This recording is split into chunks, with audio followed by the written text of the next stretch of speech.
ইয়া ইবাদিল্লাযিনা আসরাফু আলা আনফুসিহিম, যারা তাদের নফসে জুলুম করেছে, গুনাহ করেছে, গুনাহের জন্য তারা কাঁপত হয়ে গিয়েছে, গুনাহের জন্য তারা চিন্তায় সমুদ্রের মধ্যে ভেসে গিয়েছে, আর বলছে আল্লাহ আমরা এত গুনাহ করে ফেলেছি, মনে হয় আমরা জান্নাতের মুখ দেখতে পাবো না, মনে হয় আমাদের জুলুমে আমরা জুলুমে অত্যাচার করেছি, মনে হয় আমরা আল্লাহর রহমত থেকে বাঁচতে পারবো না। তারা এরকম ভাবে যারা কাপড় মিনত করছে, আল্লাহ রাব্বুল আলামিন বলছেন তাদেরকে তুমি সুসংবাদটা দিয়ে দাও, তাদেরকে জানিয়ে দাও। আল্লাহ রাব্বুল আলামিন বলছেন আমি তোমাদেরকে ক্ষমা করব, যেহেতু আমি মেহেরবান, দয়ালু, মেহেরবান, আমি গফুর, গাফফার, সাত্তার, জব্বার, আমার নাম হচ্ছে খালেক। আল্লাহ রাব্বুল আলামিন বলছেন আমি দয়ালু, আমি যদি তোমাকে দয়া করে দিই তাহলে তুমি তোমার সমস্ত গুনাহ থেকে বেঁচে তুমি জান্নাতের মধ্যে চলে যাবে। আল্লাহ রাব্বুল আলামিন বলছেন হে নবী মুহাম্মদ তুমি বলে দাও আমার রহমত থেকে কেউ নিরাশা হবে না, বঞ্চিত হবে না, কারণ ইন্নাহু হুয়াল গফুরুর রহিম। আল্লাহ বলছেন আমি ক্ষমাশীল, আমি দয়ালু, আমি মেহেরবান। ব্রাদার ইসলাম, তাহলে আল্লাহর রহমত এমন একটা বিষয় যে আমি আপনি যদি আল্লাহর রহমত থেকে যদি বঞ্চিত থাকি তাহলে যতই আমি আপনি ইবাদত করি না কেন কোন আমার আপনার ইবাদত সাফল্য হবে না, কোন আমার আপনার ইবাদত কাজে আসবে না। তাহলে আল্লাহ রাব্বুল আলামিন ঈমানদার ব্যক্তিদেরকে 5খানা প্রাইজ দিলেন। এক নম্বর কি দিলেন? যে আমি তাদেরকে সম্মান করব, তারা সম্মানের আওতাভুক্ত থাকবে। দ্বিতীয় নম্বর, তাদের আমি সাফল্য সব সময়ের জন্য সেই কামিয়াব থাকবে।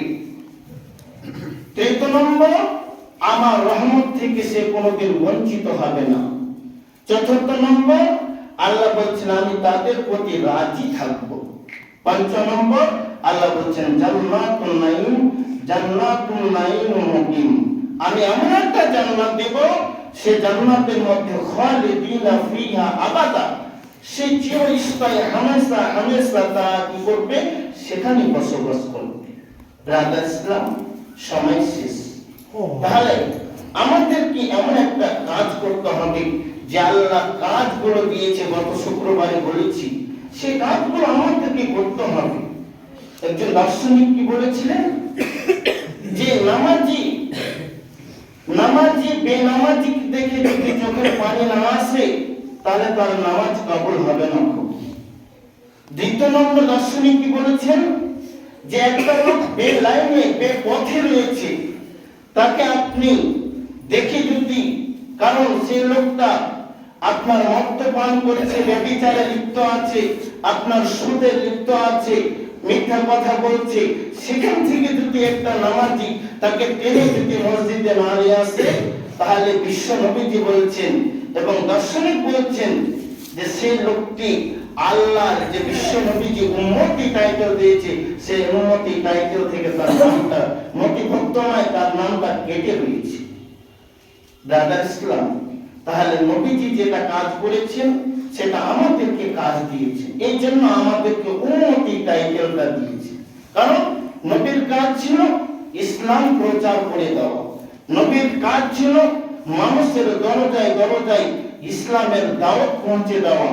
একটা লোক মদ পান করেছে, তার কাছ থেকে সমাজের লোক দিয়ে তাকে হেদায়েতের কথা বলতে হবে।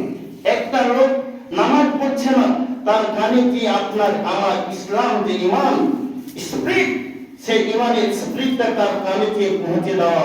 আল্লাহ নবীজি হযরত আবু বকর কি করেছিলেন যে সন্ধ্যাতে ঈমান আনলেন, সকালে উঠে তিনি কি করলেন, ব্যবসার ক্ষেত্রে বের হলেন, কাপড়টা ফেলে দিলেন, একের উপরে তারা কাপড় নামাজ করছে এবং হযরত আবু বকর ইসলামের দাওয়াত দিতে লেগেছেন। কারণ তার ব্রেনে একটা ধাক্কা মেরেছে যে আমার একটা কাজ যে মানুষকে ইসলামের দাওয়াত দিতে হবে, ইসলামের আদর্শ যে ইসলাম আত্মসমর্পণ ধর্ম, এই ধর্ম সম্পর্কে বলতে হবে।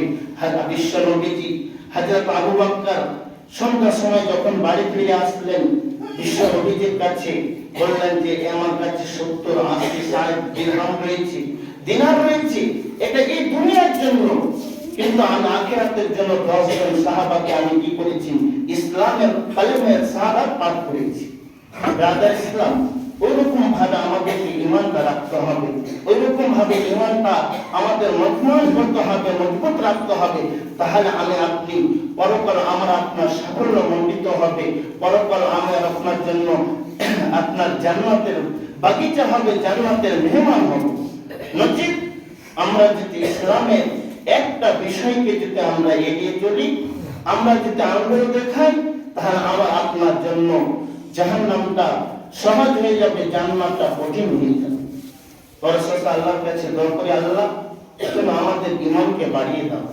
হে আল্লাহ, আমরা যতদিন বেঁচে থাকবো আমাদের পরিবার পরিজনকে, আমাদের সমাজকে যাতে কল্যাণের দিকে, আমরা দিনের দিকে আহ্বান করতে পারি। আল্লাহ তুমি আমাদের সকলকে আল্লাহ আমাদের কবুল করো। হে আল্লাহ, তুমি আমাদের ঈমানকে বাড়িয়ে দাও। হে আল্লাহ, তুমি যে বিধান দিয়েছো সে বিধানকে যাতে আমরা কখনো ভাবে পালন করতে পারি, বাস্তবায়িত ভাবে ঈমানের হালাতে যাতে আমরা তোমার দিনকে টিকিয়ে রাখতে পারি। আল্লাহ তুমি আমাদের সকলকে তৌফিক দাও। সকল আল্লাহুম্মা আমিন। ওয়া আলাইকুম আসসালাম।